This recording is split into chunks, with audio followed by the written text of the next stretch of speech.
National book fair ఇక్కడ హైదరాబాద్ నగరంలోని ఎన్టీఆర్ గ్రౌండ్లో ఇక్కడ బుక్ ప్రదర్శన నిర్వహిస్తున్నారు. ఇక్కడ దేశవ్యాప్తంగా వివిధ రాష్ట్రాల నుంచి కూడా ఇక్కడ బుక్స్ తీసుకొచ్చి ఈ ప్రదర్శనలో పెట్టడం జరుగుతుంది. అంటే రోజుకు వందల సంఖ్యలలో ఈ బుక్ ప్రదర్శనలో పాల్గొంటున్నారు సిటీ వాసులు.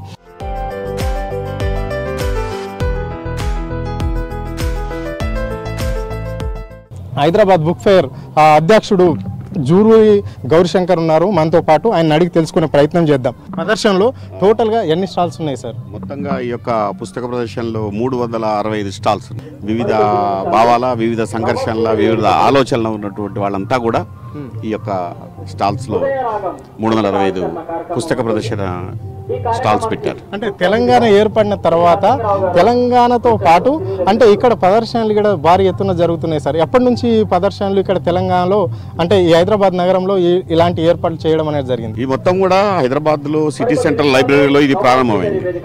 36 ఏళ్ల క్రితం ప్రారంభమైనటువంటి హైదరాబాద్ బుక్ ఫేర్ ఒక 50 స్టాల్స్తో ప్రారంభమైంది. అది రోజు రోజుకు దినదినంగా అభివృద్ధి చెందుతూ ఇది 36వ ప్రదర్శనగా మారింది. ఇప్పుడు కొత్తగా ఒకటి గద్దర్ గ్యాలరీ ఏర్పాటు చేసినట్లు కనిపిస్తుంది సార్ ఈ స్టాళ్లలో నూతనంగా. అంటే దానికి ఎట్లా స్పందన ఉంది? గద్దర్కి స్పందన లేకపోతే సమాజం గడ్డగట్టిపోద్ది.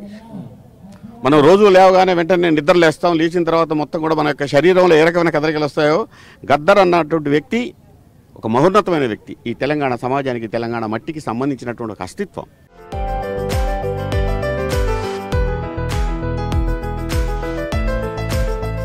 చెప్పండి సార్, మీరు రాసిన బుక్ ఏంటి? నేను శతారం అని వ్యాస సంకలనం రాశాను, 4 కవితా సంపుటాలు రాశాను, తెలంగాణ కథకుల కథాంతరంగా రాశాను.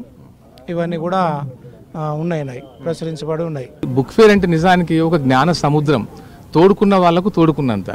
ఇవాళ మనిషి ఒక లక్ష్యం అంటూ లేకుండా, ఒక జీవితానికి కావాల్సిన ఒక ఉద్దేశం అంటూ లేకుండా కొట్టుకుపోతున్నాడు, గాలి కొట్టుకుపోతున్నటువంటి తరుణం లోపల ఇవాళ ఇక్కడికి వస్తే ఒకవేళ ఆ మనిషి కనుక ఇక్కడికి వస్తే కనుక అసలు మనిషి ఏంటి, జీవితం ఏంటి, సమాజం ఏంటి, ఈ సమాజంలో ఉన్నటువంటి వైరుధ్యాలు ఏంటి, ఇవన్నిటికీ సమస్యలకు పరిష్కారం ఏంటి అని ఎవరు ఏం తెలుసుకోవాలన్నా కూడా అది ఈ కేంద్రం వాళ్ళకు ఉపయోగపడుతుంది. ప్రతి సంవత్సరం వేలాది మంది ఈ పుస్తక ప్రదర్శనను సందర్శించడము కవులలో, రచయితలలో ఒక గొప్ప ఆశావాహాన్ని రేకెత్తిస్తున్నది ఇది. ఎందుకంటే మనం ఒక పుస్తకం కావాలనుకుంటే ఏదో షాపులు తిరిగి వెతుకోవాల్సిన పరిస్థితి. ఇవాళ ఇక్కడికి వచ్చినామంటే అన్ని రకాలైన, అన్ని భావజాలాలు కలిగినటువంటి పుస్తకాలు, అనేక మంది రచయితలు, కవుల యొక్క సంగమం ఇది. కొంతమంది ఏమో కాంపిటేటివ్ బుక్స్ కోసం వస్తారు, కొంతమంది సాహిత్యం కోసం వస్తారు, ఇందాక సార్ అన్నట్టుగా కొంతమంది ఏమో మా కవులు, రచయితలు కలుస్తారని వస్తారు.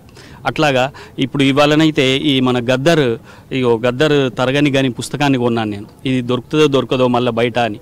అంటే ఏమవుతుంది, ఇప్పుడు ఎక్కడ దొరకనటువంటి పుస్తకం మనకి ఇక్కడ దొరుకుతాయి. అంటే ఎక్కడెక్కడో మనకు కావాలని అనుకుంటాం, అన్ని షాపులు తిరిగే బదులు ఒక్క కాడికి వస్తే అయిపోతాయి కదా. సంవత్సరానికి ఒక్కసారి ఇక్కడికి వస్తే ఇది ఒక పెద్ద పండుగ. పుస్తకాలు అనేటటువంటివి చాలా మంచివి. అయితే యువకులు ఎక్కువగా ఈ బుక్ ఫేర్ను సందర్శించడం అనేటటువంటిది చాలా మంచి విషయం. ఎందుకంటే చాలామంది యువకులు వస్తున్నారు ఈ మధ్యలో. అంటే మనము సమయాన్ని చాలా సందర్భాలలో వేస్ట్ చేస్తున్నాం. అలా కాకుండా మరి ఈ బుక్ ఫేర్ పెట్టి ఒక దగ్గర అందరు కలిసినటువంటి విధంగా, మరియు కొత్త కొత్త పుస్తకాలు, మంచి పుస్తకాలను తీసుకునేటటువంటి విధంగా యువకులు ముందుకు రావడం అనేటటువంటి చాలా మంచి విషయం. అయితే గ్రామీణ ప్రాంతాల నుంచి కూడా ఇక్కడికి వచ్చి తీసుకునేటటువంటి వాళ్ళు ఉన్నారు.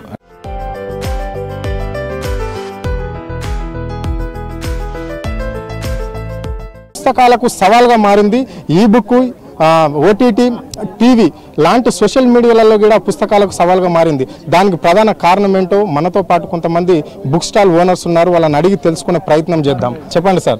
సార్, ఇప్పుడు పుస్తకాలకు సవాల్గా మారింది అంటే ఇది అంటే ఆ టెక్నాలజీ పుస్తకాలకు సవాల్గా మారింది సార్. దానికి ప్రధాన కారణం ఏంటి? టెక్నాలజీని మనం కాదనలేమండి. ఎందుకంటే టెక్నాలజీ వల్ల చాలా అడ్వాంటేజెస్ మనకు వచ్చినాయి. ఇవాళ కొన్ని కోట్ల పేజీలని డిజిటలైజ్ చేసుకుని మనం అందుబాటులో తెచ్చుకోగలుగుతున్నాం. అయితే కొత్తగా వచ్చేటటువంటి పుస్తకాలు ఎప్పటికప్పుడు అప్డేట్గా ఉంటాయి కాబట్టి ఆ పుస్తక సమాచారము డిజిటల్లోకి వెళ్ళదు. కాబట్టి ఏంటంటే డిజిటల్ వల్ల వచ్చేటటువంటి అడ్వాంటేజ్ డిజిటల్కి ఉంటుంది, ప్రచురణ వచ్చేటటువంటి అడ్వాంటేజ్ ప్రచురణకే ఉంటుంది.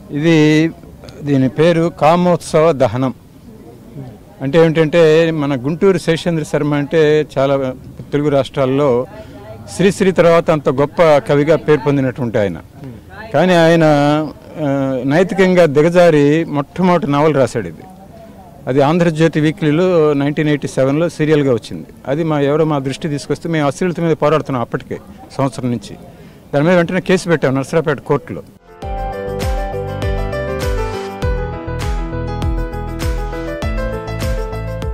అంటే ఈ కవి బుక్ ఎంతకు మీ స్టాల్లో సెల్ చేస్తున్నారు ఏంటి, అంటే దీని పరిస్థితి ఏంటి? ఇలాంటి బుక్కులు మీ దగ్గర ఎన్ని ఉన్నాయి? ఎంతమంది కవులు ఉన్నాయి? ఎంతమంది రచయితలు ఉన్నాయి? ఎట్లా అంటే ఈ స్టాల్లో దేశవ్యాప్తంగా సంబంధించిన రైటర్లై కావచ్చు, కవులై కావచ్చు, గాయకులై కావచ్చు, అలాంటి బుక్స్ మీ దగ్గర దొరుకుతున్నాయా? ఎట్లా డిమాండ్ ఉంది? అలిశెట్టి ప్రభాకర్ పుస్తకాన్ని మన తెలంగాణ పబ్లికేషన్ తరఫున ప్రింట్ చేసినామండి.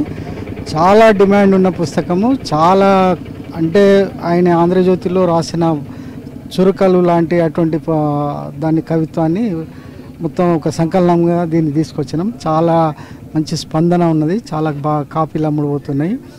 అలాగే తెలంగాణ సాహిత్యాన్ని కూడా తెలంగాణ పబ్లికేషన్స్లో తరఫున ఈ బుక్ స్టాల్లో ఉంచినాము. 51, 52 నెంబర్ మాది. సాహిత్యపరంగా తొక్కివేయబడ్డారు చాలామంది రచయితలు. ఇక్కడ చిత్రశిల్ప కళాకారులను అసలు పరిగణించనే లేదు. పోతన గొప్ప కవి, వాడు మావోడే అంటారు వాళ్ళు. మా దగ్గర అతను మాకు సంబంధించిన కవి అంటారు.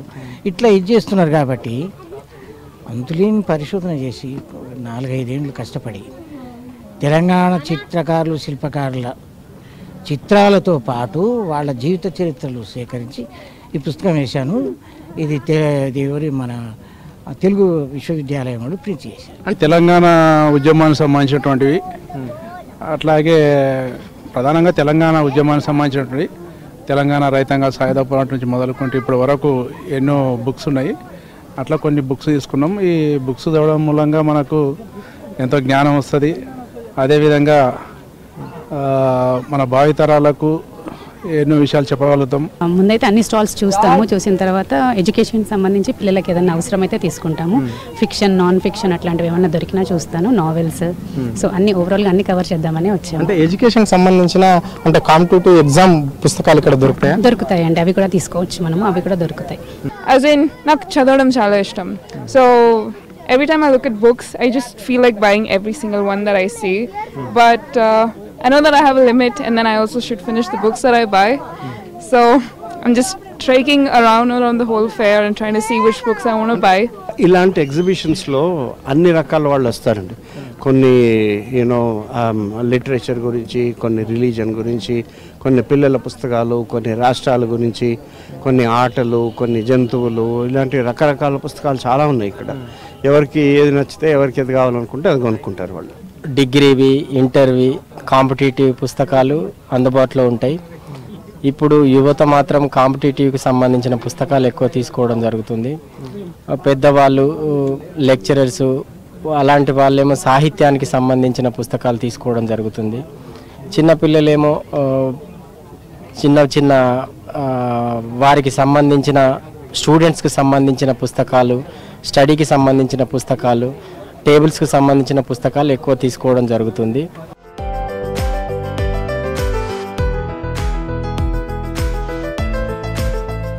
మనకి అన్ని రకాల అంటే మన ఛాయిస్కి తగ్గట్టు మన ఓపికను బట్టి మనం తిరిగి చూసుకోవచ్చు.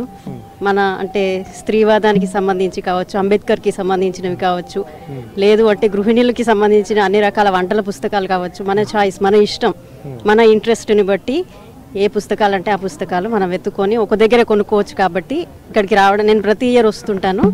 ఈ ఇయర్ ఇంకొంచెం ఎర్లీగానే వచ్చాను.